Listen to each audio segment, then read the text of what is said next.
Hello. तर आज आलतं आमच्या इकडे माकड. त्याच्या अगोदर सकाळी आता मुलांचं स्कूल चालू झाले, त्याच्यामुळे माझ्या इकडे टिफिन बनवायची तयारी चाललेली. आणि आता स्कूल चालू झाले म्हटलं ह्या रोज टिफिनचं काय भाजी करावं त्याचं टेन्शन.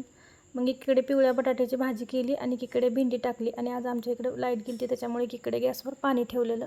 स्वयंपाक गेला पटकरनं आणि टिफिन वगैरे भरून ठेवला. त्यांचं सगळं आवरून दिलं. ते स्कूलमध्ये गेले, त्यांची बस आलेली. आणि ताईने 2-3 दिवस झालं लोणचं दिलेलं, त्यात जरा तेल कमी होतं. मग जरा गरम करून थंड करून तेल ओतून घेतलं त्याच्यामध्ये.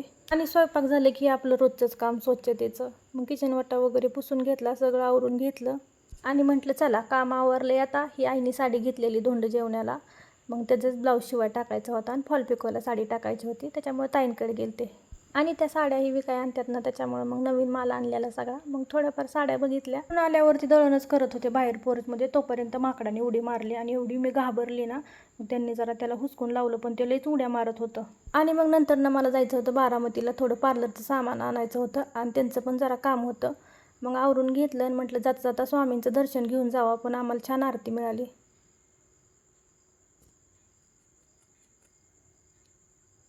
थोडंफार पार्लरचं सामान घेतलं आणि परत लक्षात आलं की ताईने लोणचं दिले, त्यासाठी भरणी घ्यायची एक. मग 2 किलोची भरणी घेतली. घरी आले तर नुकतंच पाणी सुटलेलं. मग झाडं वगैरे भिजून घेतली.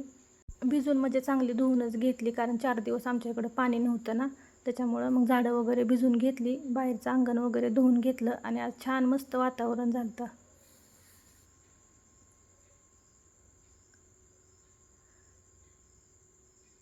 नंतर ना मग भरणी आणलेली ती धुवून वगैरे घेतली. म्हणलं सुकली की जरा लोणचं भरून ठेवावं त्याच्यामध्ये. मग लोणचं भरून ठेवलं. ताईने मस्त घरगुती पद्धतीने लोणचं बनवून दिलेलं. तर चला भेटू पुढच्या व्हिडिओमध्ये. बाय.